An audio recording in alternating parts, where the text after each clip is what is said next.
The Holt farm had stood for 40 years on the edge of the Qu'Appelle Valley, and in all that time, no one had ever called it anything but the finest piece of working land in the Saskatchewan interior.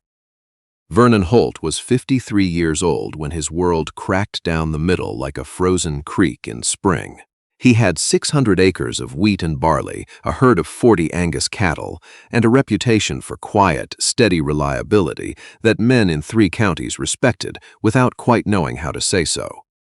He was not a man who spoke much. He was not a man who needed to. The land spoke for him in the straightness of his fence lines, in the way his fields rolled out clean, and even from the gravel road to the tree line, in the machinery that always ran because Vernon Holt had never once let a thing go unrepaired overnight. He had been a widower for 11 years. His wife, Catherine, had died of a stroke at 44, and Vernon had raised his son on his own after that, in the particular way that prairie men raise children alone, with silence and steadiness, and a kind of love that does not announce itself but simply remains. He had not looked for another woman. He had not wanted one. The farm was enough. The work was enough. Or so he believed, until the summer his brother-in-law drove up the lane with a proposal that Vernon Holt could not, in good conscience, refuse. The proposal arrived on a Tuesday in late June, in the shape of Philip Drumheller, Catherine's younger brother, 50 years old, a man who sold insurance in Moose Jaw and had the particular smoothness of someone who has spent his life making uncomfortable things sound reasonable.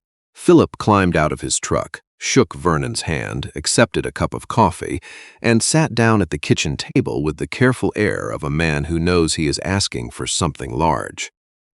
"I need a favor, Vernon," Philip said. "I wouldn't ask if I had any other option." The favor, as it turned out, was this. Philip's daughter had come back from Ontario under circumstances that Philip did not fully explain and seemed disinclined to explain further. She was 26 years old. She had finished a degree in agricultural business at the University of Guelph 3 years earlier, worked for a consulting firm in Toronto, and then something had happened. There had been, Philip said carefully, a situation with a supervisor, a situation that had not gone in her favor, despite being entirely not her fault. She needed to leave Ontario. She needed work. She needed somewhere to be that was not her father's spare bedroom in Moose Jaw. "She's smart," Philip said. "I won't pretend she isn't, but she's got a mouth on her. She'll tell you exactly what she thinks. You might find that an adjustment." Vernon looked out the window at his east field, which needed walking. He said nothing for a long moment. "You're asking me to take on a farmhand I didn't advertise for," he said finally. "I'm asking you to give my daughter a place to work and a fair wage." Philip said, "And I'm asking it because you're the most decent man I know, and because she needs decent right now." Vernon was quiet for a while longer. Then he said, "What's her name?" "Nadia," Philip said. "Nadia Drumheller." The day Nadia Drumheller arrived at the Holt farm, she was 26 years old, and she pulled up in a 10-year-old Subaru with 2 duffel bags, a box of books, and an expression that made absolutely clear she was not arriving as a favor being received, but as a worker arriving for a job. She was not what Vernon had pictured.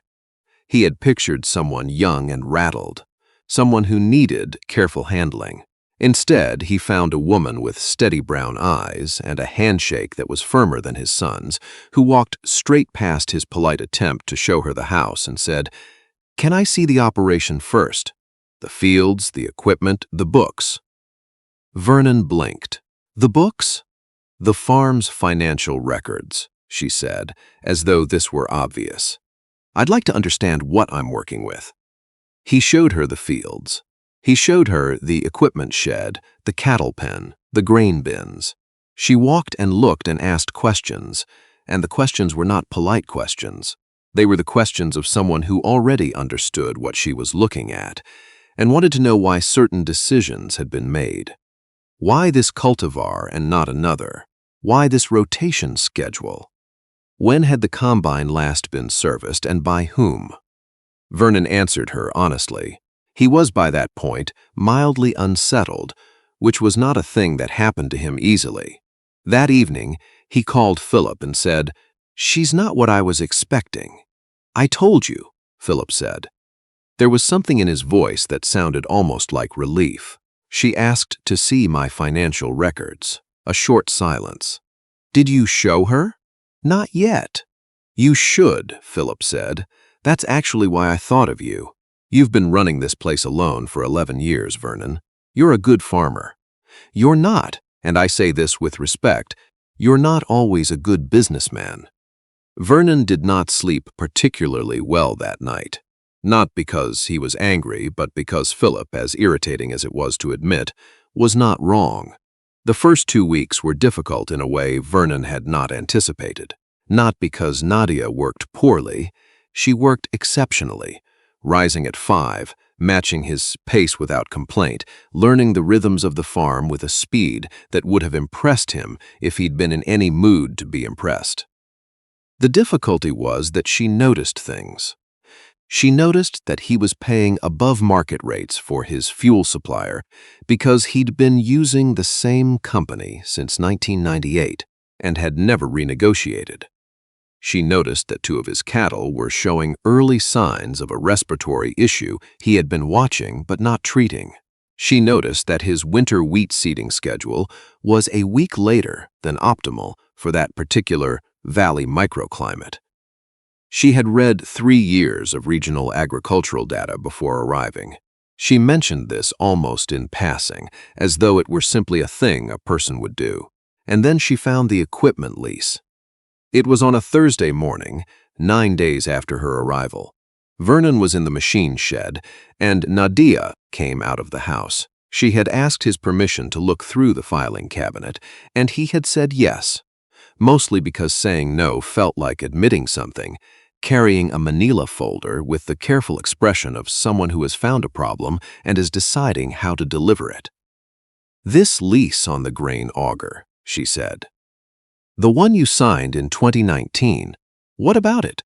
You've been paying it for 6 years. You own it outright. The title transferred in 2022. You've overpaid by about $4,000. Vernon looked at the folder. He looked at Nadia.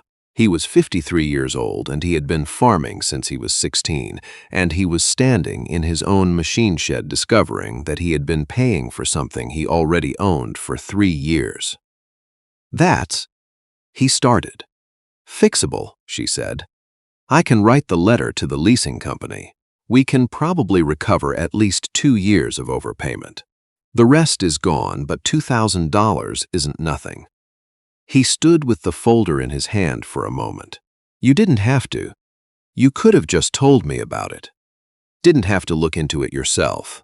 "I could have," she agreed, "but I thought you'd rather have the solution than just the problem." Vernon Holt had not taken anyone's advice about his farm in 11 years. He had not needed to, or believed he needed to. He set the folder down on the workbench, thought about that, and said, "Write the letter." "Right here, friends, I want to stop for just a moment. I've been telling you stories about the prairie for a long time now, and every time I sit down to tell one, I wonder about all of you out there listening. Where are you right now?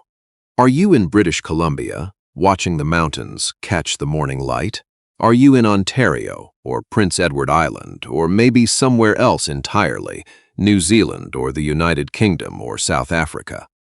I'd love to know. Drop a comment below and tell me what country you're watching from. And if this story is sitting well with you so far, a like goes a longer way than you might think for a small channel like Frontier Roots. Now, let's get back to the valley. The recovery of the $2,000 took 6 weeks of letters and phone calls, most of which Nadia handled without being asked. When the check arrived, Vernon held it for a moment at the kitchen table and then put it on the counter and made coffee without saying anything. Nadia was eating toast at the table. She watched him and waited. "You didn't need to do all of that," he said finally. "I could have managed." "You were busy with the harvest prep," she said. "It made sense for me to follow through." Vernon poured his coffee. He stood at the counter and looked out the window at the east field, which was running the way it should now, the way he'd wanted it to run for the last 2 summers. Nadia had spent 3 evenings in early July recalculating his fertilizer application schedule, and the difference was visible in the stand. Even he could see it. "Nadia," he said. "Yes, how old are you again?" 26. She looked up from her toast. "Why?" He shook his head. "Nothing." He drank his coffee. After a moment, he said, "The fuel contract, the new supplier. What was the savings you calculated?" "About $1,800 per year at current prices. Might vary." He nodded. He drank his coffee. He did not say what he was thinking, which was, "In 3 months, this 26-year-old has saved this farm more money than I made on my second cutting last year." He did not say it because he was a man who processed things slowly and in private, but he thought it, standing at the counter in the morning light, and he thought it clearly. What he said instead was, "Your father said you had a situation in Ontario before you came here." Nadia went still in that particular way of someone who has been waiting for something and has now decided whether to meet it or step back. "He told you about that?" "Not details. Just that something happened." She was quiet for a moment. "My supervisor took credit for work I did. A full market analysis, 40 pages. He submitted it under his name. When I complained to HR, I was told I was a difficult employee who had trouble working collaboratively." She said this evenly, without particular bitterness, in the way of someone who has said it enough times that the telling has lost its sharp edges. "I had documentation. It didn't matter. I left." Vernon thought about this. He thought about what it cost a person to build something careful and real, and then watch someone else take it, and then be told that the loss was your own fault. He knew something about that, though in a different key. He had spent 11 years running a farm that always stayed just slightly smaller than it could have been, not because of lack of work or care, but because of the particular way the world sometimes fails people who are too busy doing good work to fight back. "That was wrong," he said. "Yes," Nadia said, "it was. You should have been credited." "Yes," she said again, a little more quietly. "I should have." They stayed with that for a moment, the two of them, in the kitchen. The coffee maker clicked off. Outside, a meadowlark called from the fence post near the east gate. After that morning, something shifted. It did not shift dramatically. This was not that kind of story, and Vernon Holt was not that kind of man. It shifted the way prairie weather shifts, gradually and then completely, so that by the time you noticed it was different, it had already been different for a while. Nadia had been on the farm for 6 weeks when she asked about the North 40. A quarter section of land that sat at the far end of the property, separated from the main fields by a low bluff of aspen, used for nothing in particular. When Vernon said nothing in particular, Nadia asked him what the soil composition was. He shrugged. Clay heavy. Didn't seem worth the trouble. She drove out to look at it the next morning before breakfast. She came back with soil samples and a measuring tape and spent 2 evenings researching what she described, over dinner on the 3rd night, as a potentially significant oversight. The clay-heavy soil in that quarter, she said, combined with the drainage profile from the bluff, would be well suited for specialty pulse crops, chickpeas or lentils. The premium market in Saskatchewan for specialty pulses has increased about 40% in 5 years. That 40 acres isn't generating anything right now. With modest investment and proper seeding next spring, it could generate. She checked her notes, a conservative estimate of $12,000 to $15,000 annually. Vernon looked at his dinner plate. He had made a chicken stew because he made a chicken stew every Thursday. 12 to 15,000, he said. Conservative, she said, could be more with a good market year. He set down his fork. He was 53 years old, and he had walked past that North 40 approximately twice a week for the past 11 years, and he had never once thought about specialty pulses. "You researched this before you brought it to me," he said. "I wasn't going to bring you a guess." she said. He picked up his fork again. We'd need to talk to the co-op about a purchase agreement before we seed anything. I already called, she said. They're interested in a trial arrangement. 2 years. Vernon Holt sat across the dinner table from a 26-year-old woman who had, in the course of a single conversation, done more to expand the potential of his farm than he had managed in a decade, and he did not know whether to be humbled or grateful or both, so he was both in the quiet way that was native to him. "Nadia," he said. "Yes. How did your supervisor manage to convince anyone you were difficult to work with?" She laughed. It was the first time he had heard her laugh without a note of caution in it, and it changed her face completely. "I think," she said, "he was just more comfortable than I was." "Comfortable how?" "More comfortable being wrong and convincing. I was too busy being right and quiet." She paused. "That's a lesson I've been learning."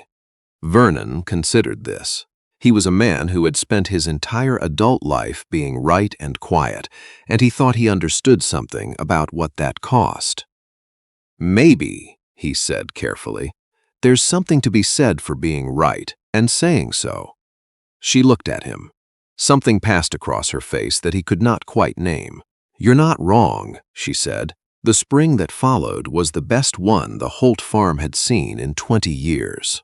Nadia's letter to the agricultural equipment leasing company had recovered $1,800, not $2,000, but she had also, in the same month, renegotiated the supply arrangement with the co-op for his barley and recovered 11 cents per bushel on the previous year's carryover stock. The fuel contract switch had gone through in October, and the first winter's savings were already tracking above her estimate. But it was the North 40 that changed things. The specialty pulse trial had been approved by the co-op in September. They had seeded in late April. Nadia handling the variety selection and row spacing, Vernon handling the equipment calibration, the two of them working side by side in the early morning with a kind of wordless coordination that, had either of them been paying attention to it as a thing in itself, rather than simply as the work, might have told them something. The chickpeas came up clean and even, and the agronomist from the co-op who drove out to look in late June said, quietly, and with some respect, that he had not seen a first-year pulse stand that strong in the valley before. Word had gotten around in the particular way that things get around in small farming communities. 3 neighbors had asked Vernon about the North 40. 2 had asked about his fuel supplier. 1 had asked about Nadia specifically, in a way that Vernon found himself not much caring for, and had shut down with brevity that left the man in no doubt. It was Nadia who finally said it out loud. They were sitting on the step of the machine shed in early July, at the end of a long day, each with a can of ginger ale that Nadia kept in the shop fridge because Vernon didn't drink, and she had adopted this habit without comment. The evening was warm and the sky was doing what Saskatchewan skies do in summer, spreading itself out in colors that have no names in most languages. "You've been different this spring," she said. "Different how?" "More settled," she said. "Less like the whole thing is resting on your shoulders alone." He thought about that. "Maybe it is less," he said. She looked at the sky. She was 26 years old, and there was something in the way she sat, not young exactly, but not worn either, just present. "What happens at the end of summer?" she asked. He had been waiting for this question, in the way you wait for weather you can see coming but cannot stop. "What do you mean?" "I mean I came here for a season, a place to land. I've been here almost a year." She paused. "I've been thinking about what comes next." Vernon set his ginger ale on the step beside him.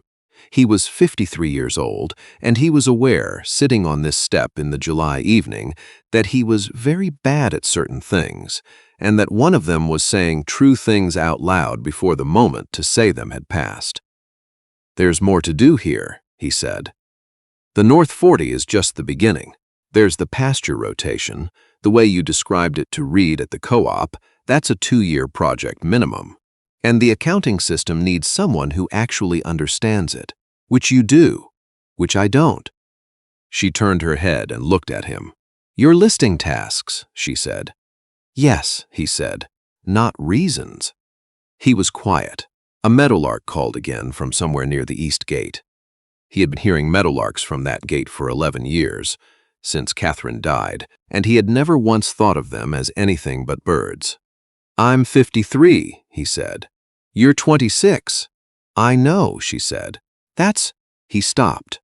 That's not nothing. No, she said. It's not nothing, but it's not everything either. She picked up her ginger ale. I'm not asking you to make it anything. I'm asking you what you want. He had not been asked that question in a long time. He had been asked what the farm needed, what the market was doing, what the weather was predicting. He had not been asked what he wanted. I want you to stay, he said, on this farm, working it with me, not as a favor and not as a seasonal hand. He stopped, tried again. I want you to stay as a partner, in the work, in whatever that means, if that's something you'd consider. Nadia was quiet for a moment. You'd have to pay me a proper wage, she said. I'd want a formal stake in the operation, documented. Yes, and I'd want to see the will, she said with bluntness that was so characteristic that it made him almost smile. Your son's in Calgary. I need to understand the structure of the inheritance before I invest any more time in this place. Yes, he said. That's reasonable. Good, she said. She looked back at the sky. Then I'll stay. They sat on the step until the sky had gone from gold to gray to dark, and the meadowlarks had gone quiet, and the stars had come out over the valley in that particular Saskatchewan abundance that looks impossible until you've grown up seeing it, and then simply looks like home. Vernon Holt did not say anything else significant that evening, but something in him, which had been tight and braced against the particular loneliness of running everything alone, had opened slightly, like a door, like a field in spring, when the frost finally gives. By the following harvest, the Holt farm was running at a margin that Vernon had not seen since the year Catherine was alive. The North 40 had returned $14,000 in its first full growing season, above Nadia's conservative estimate, though she noted without much surprise that the market had been cooperative. The pasture rotation she had designed was 3 months in, and the agronomist called it, again with that particular quiet respect, genuinely impressive. Vernon Holt was 54 years old, and he was not a different man. He was still quiet, still rose before 5, still made chicken stew on Thursdays. But he had learned, in the particular way that men who have been alone too long learn things, slowly and then all at once, that being right and quiet is only half a life. The other half is the willingness to listen to someone else who is right and not quiet, and to let what they say change what you do. He had built the farm over 40 years of solitary, steady work. He and Nadia were building something different, not larger, exactly, but deeper, more sure of itself. The kind of operation that could outlast one person's strength because it did not depend on only one person. The North 40 came in strong 3 years running. People in the valley started asking questions. And the Holt farm, which had always been known as one of the finest working properties in the Saskatchewan interior, became known as something more. The place where someone had been smart enough to recognize what they'd been missing, and humble enough to let it change them.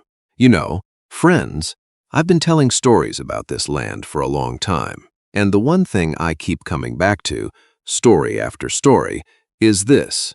The prairie doesn't reward the man who works the hardest. It rewards the man who works with the right people. Vernon was already a good farmer, but it took a 26-year-old woman with a box of books and a firmer handshake than most men just her age to show him what his farm could actually become. That's not a coincidence. That's the oldest truth in agriculture and probably in life. Wherever you are tonight, I hope this story found you in a good place. I hope your own fields, whatever they happen to be, are running the way you always knew they could. And if there's someone in your life who sees things you've been too busy to notice, well, maybe give them a fair hearing. This is Frontier Roots. Keep working the land and keep the faith.